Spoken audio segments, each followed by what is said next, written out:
Welcome to Mom on Purpose, where it's all about helping moms overcome challenges and live their best lives. My hope is by being here, you're more inspired to become the mom you were made to be. I'm Natalie, your host, a wife, boy mom, dog mama, Chicagoan, and former lawyer turned professionally certified coach. If you're here to grow, I can help. Let's go. Hello, my beautiful friends. How are we doing today? I am so happy to be here with you. Today, I want to talk with you about how I maintain 50 pounds down, given my crazy full life as a mom of 3 boys. So the reason that I wanted to record this podcast is because I am hosting for the very first time ever a live weight loss training. And if you are listening to this in real time, I highly recommend that you attend if you want to lose weight. You can go on over to momonpurpose.com/live and register. Make sure you attend live because that's how you're going to get a free gift from me. It's a bonus, it's a surprise, and you will hear all about it very shortly. And I would love to see you there. And more than that, you're going to get so much more out of it if you show up. I will be talking about the top 3 things that I did to lose weight. And then I will be talking also about the top 3 things that I didn't do and why, and how my weight loss approach is uniquely suited for high achieving moms with very full plates who don't want to spend hours in the gym overhauling their eating habits, following all of these recipes, starting and stopping and losing a little bit and then not losing anymore, and really kind of just setting one goal, one weight loss goal, achieving it, and like being done with that. So if that's you, come live, momonpurpose.com/live, and it's going to be a good time. It's happening on Friday, July 3rd. In the morning before all of the 4th of July festivities get started. I think it is such a good use of your time ahead of the holiday weekend. I, at the time of recording this, just came back from a girls' trip. It's funny, the last time that you heard from me, I was heading to the girls' trip. And what I want to share with you here is that I came back from that girls' trip expecting to be like up, 1 to 2 pounds. And I wasn't up at all. And I was like, yes, let's freaking go. That is maintenance mode, my friends. And it's not perfect. Like I said, I kind of expected to be up a pound or 2 and then just go into a little bit of a deficit over the next few days. But it was like such a pleasant surprise. I will say, and I guess honestly, it's a perfect way to start talking about this topic, which is how I maintain 50 pounds down, right? Because I think some people think like, I'm not sharing something. like how is it that you can not work out and not count calories and not be on a GLP-1 and maintain 50 pounds down? And so I really wanted this episode to just be conversational, like what it's like to be me, to be busy in a good way and have a full life and have lost the weight and be maintaining it, right? Like a couple of years later now, almost a year and a half later. And for me, kind of talking about this girls' trip is like the perfect example because we tend to think that celebrations and vacations and holidays are reasons why we should gain weight. And we think that it's those events that make us gain weight, but it's not. And I know this and I live it, but it does take intentionality. And so for me on this girls' trip, more than other trips, which is kind of why I expected to be up a pound or 2, because on other trips, I maybe haven't been as intentional about it. And this time what I really did was focus on, okay, I'm going to make sure I'm not snacking. I'm not, like mindlessly, right? If I'm hungry, that's real and valid, especially if like I'm at the beach, I want to make sure I'm nourishing myself. But how often is there like a bag of pretzels around, a bag of chips? Like we're just chatting. I'm with 9 of my girlfriends or 9 of us together. And it's so much fun. And it's just so easy to snack and to overeat in those situations. And this is just a perfect example of how I was like in Florida at this beautiful hotel with all of my girlfriends. We went to the Pink Hotel The Don Cesar, if you've been there, I know it's kind of iconic. It really was just fabulous. We were in the penthouse. It was just gorgeous. It was really a wonderful time. We were celebrating all of our 40th birthdays. And there was plenty of food, my friends. And I don't drink alcohol. There was definitely alcohol, that opportunity there. But even that, right? I had some mocktails. I definitely felt like included in the cheersing and all of that. And I still did not gain weight. And it really is because of my intention. I just think like, okay, I'm not going to snack here. I'm going to eat when I'm hungry.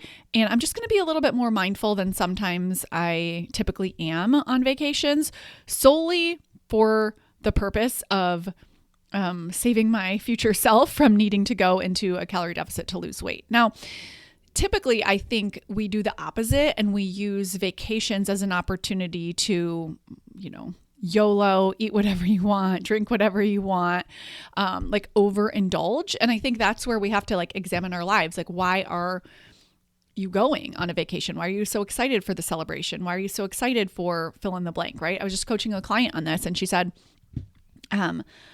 like I overate and I like had this uptick, but it was a celebration and I'm so glad that I celebrated. And I said, okay, but let's separate out the celebration from the food in your mouth. And this is something that I teach inside At Your Goal Weight, which is coming out on July 3rd. And you can get all of the information for that over at momonpurpose.com/goal, GOAL.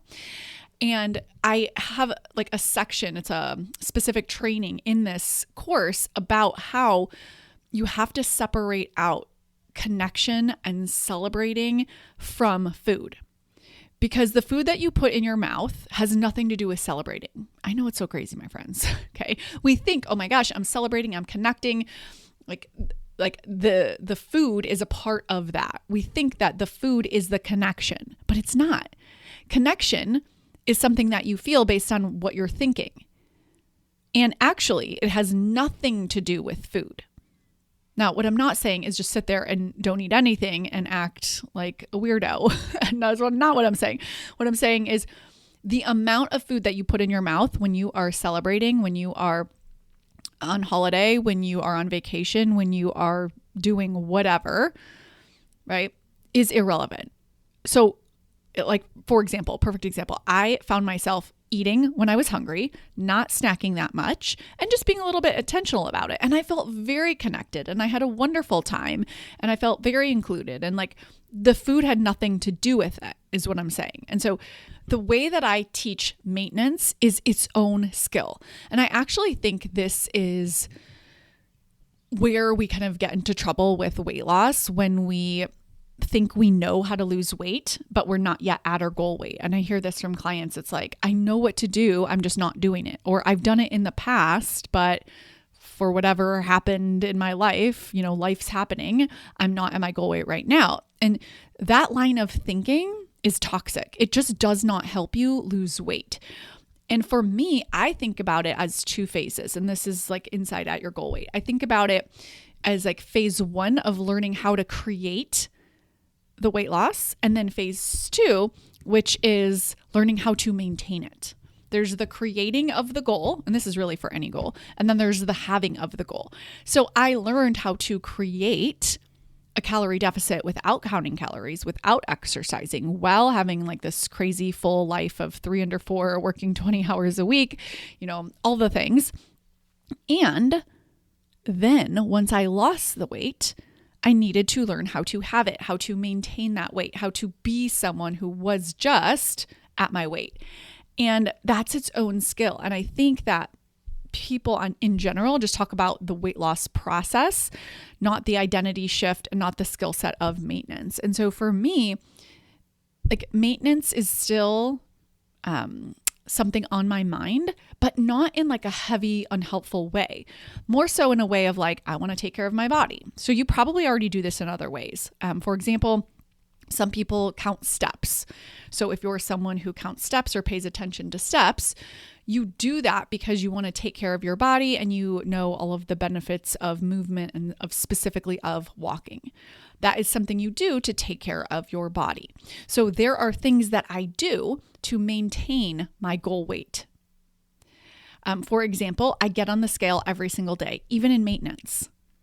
I remember a long time ago when I was coaching a private weight loss client, and she said, once I reach my goal weight, she was kind of close to reaching her goal weight. And she said, once I reach my goal weight, what's the swing going to be for when I go back into a calorie deficit? Like, what should I aim for maintenance? Like, is it like 10-pound swing? Is it a 5-pound swing? Whatever. And I said, like, there is no swing. It's like the exact number. And that really, really surprised her. And so, if your goal is to get to weighing 145 pounds and you reach that goal, then you don't go up to like 150 and say, oh, that's totally fine, and do nothing about it. Like, you maintain 145 every single day. And like, that doesn't mean you're neurotic about it. It doesn't mean that something's gone wrong. If you have a little uptick or a downtick, of course you're going to have those things. But the scale, and I teach you how to do this inside At Your Goal Weight, is what you anchor to make your new decisions about how much you're going to eat that day. It's so simple, my friends. And it's something that I do every single day. But like, it takes seconds, my friends. Okay. So maintenance is so much easier than weight loss, like, unsurprising, because you're really just taking care of what you've already created. So you take care of your body in lots of ways. If it's not walking, it's showering, it's brushing your teeth. You have daily habits that you do on purpose because that's how you want to take care of your body. The way that I think about maintaining my weight is the same. It's like, I've created this specific weight for my body, and now I want to take care of that weight. So I weigh that exact weight, within a pound or so, for every day that I can. Now, if there's a reason why I gain weight, whether it's a medication or in the past it's been pregnancy or whatever, totally fine. The goal is not to be so rigid that like you don't make space for changes. It's to be aware of what's happening. So when I was gaining weight in my third pregnancy and it was just so difficult, I was very aware that I was overeating and I had no shame about it. I was thinking thoughts like, I know I'm going to lose this weight. It's not a problem. This is what my body needs right now. This is extraordinarily uncomfortable and food is taking the edge off. I feel a lot better when I'm eating. And so I ate and I didn't worry about not being able to lose the weight. Truly, my friends. And so there are lots of different life circumstances. Maybe it's some sort of medication that you need to be on that causes weight gain.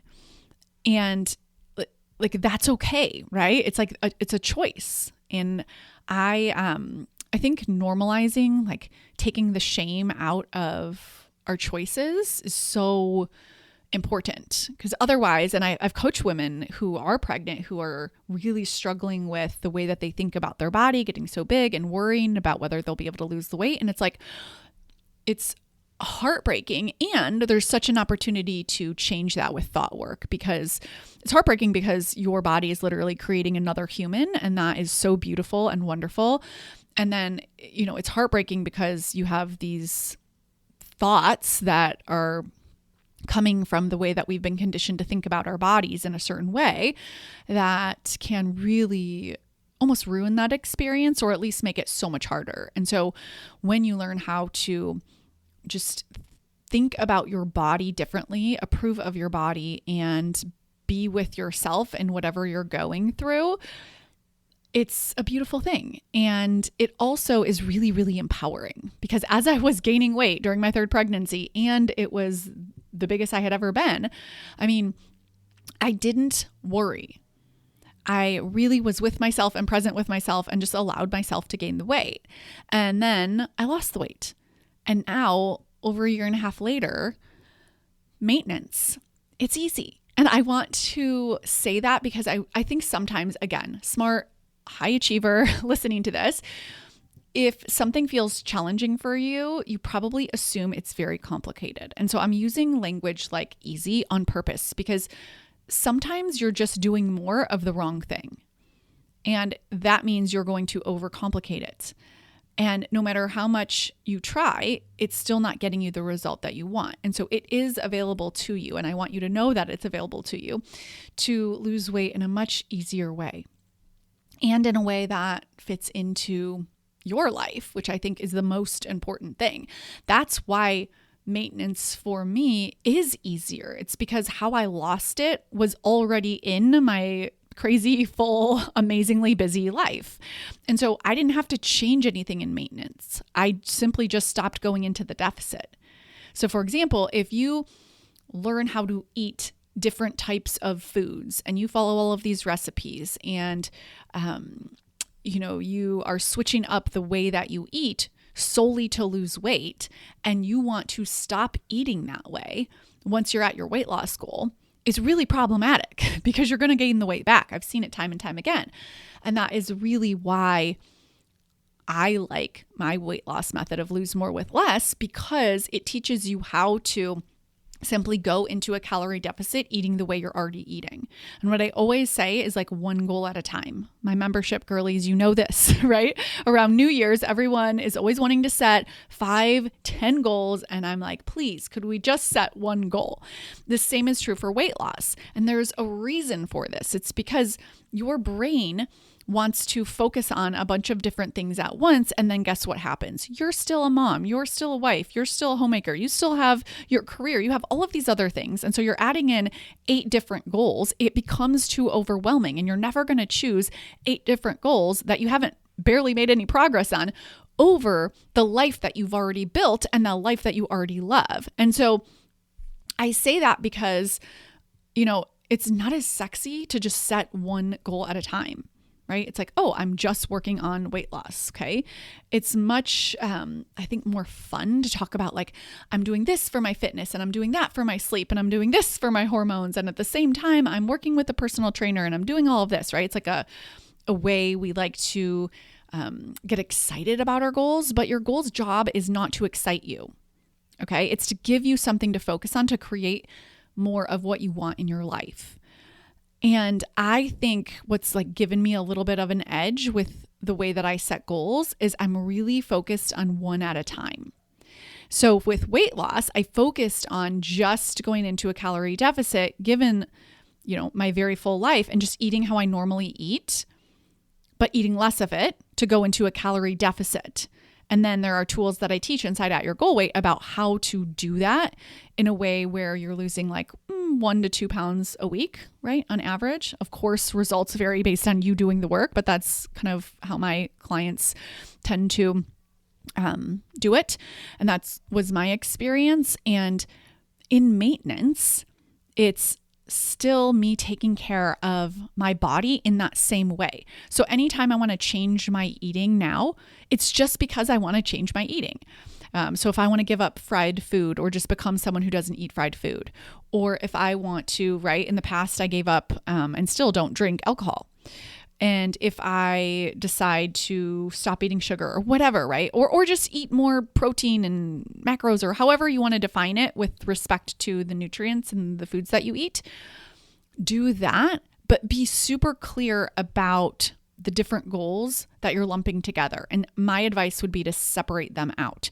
The reason that I'm able to maintain 50 pounds down as a busy mom of 3 is because I'm literally basing it on 50 pounds down. It's not based on all of these other goals lumped into one that I tried to do at once. I went into a calorie deficit using my lose more with less method, and I've been in maintenance mode a year and a half later simply by paying attention, getting on the scale every single day. I talk about that. And at the live training, I'm going to talk about why, and I'm going to talk about the other things that I did. And I'm going to talk specifically about certain things that I didn't do that I think a lot of like really smart, high achieving moms tend to do that leads to self-sabotage, which means slowing down, taking breaks, or quitting, even when you still desire the result. And so for me, a year and a half later in maintenance, I'm able to confidently say, like, this is where I want to be with my weight and plan to be, like, until something changes or I want to change it, because I have the tools to maintain it.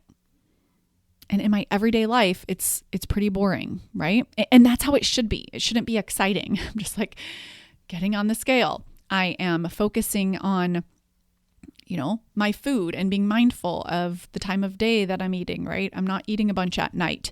I'm not snacking that much. One of the comments that I get from a lot of my newer clients is like, wow, I didn't realize how much I was overeating and how that was really impacting my body. And the reason for that is because a lot of times we're just so busy and focused on other areas of our lives that we don't pay attention to it. We've sort of been taught, okay, brush your teeth twice a day, right? Or sometimes maybe you do it a third time or whatever. But we've been taught that, so that's what we do, right? Since we were probably very little.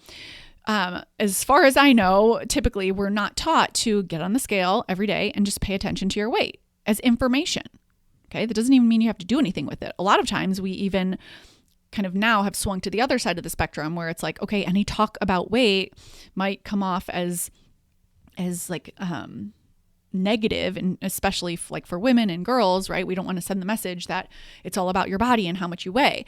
And that's not what I'm talking about at all. In fact, it's the opposite. It's about taking care of your body and being aware of your weight and deciding intentionally how much you want your body to weigh from a place of loving your body, not from a place of shoulding on your body, like your body should weigh less or you should be different or whatever, any of the kind of unhelpful body thoughts that would be from a place of rejection. That's not what I'm talking about. I'm talking about you have a body. You're in a body, however you want to think about it, right? Maybe that's spiritually, maybe that's physiologically, whatever the case may be, right? You are your body with your body, and you're going to take care of it in certain ways. And one of the ways is your weight. And you already weigh a certain amount. And so practicing being aware of that is just another form of taking care of your body, I think is one of the best things that you can do. Because then you don't wake up one day and you're like, oh, where did that 10, 20 pounds come from? I weigh myself every single day in maintenance, just like I brush my teeth every single day, not because something's wrong with my teeth, just because I want to take care of my teeth. I weigh myself because I want to be aware of my weight. So simple, my friends. And so what I do to maintain 50 pounds down is not sexy. And I think that's really good news because there's not some crazy hack. There's not a bunch of things that you need to do. In fact, that is why I call it my lose more with less method, because I've literally figured out how to lose more weight by doing less, which in my opinion is the high achieving mom's dream. And so I really invite you to learn more about my method, about at your goal weight, and hear the 3 specific things that I did to lose the weight and the 3 specific things that I didn't do to lose the weight and why. And you will take so much away from this live training. I would love, love, love to see you there over at mamapurpose.com/live. All right, my beautiful friends, until next week, take care.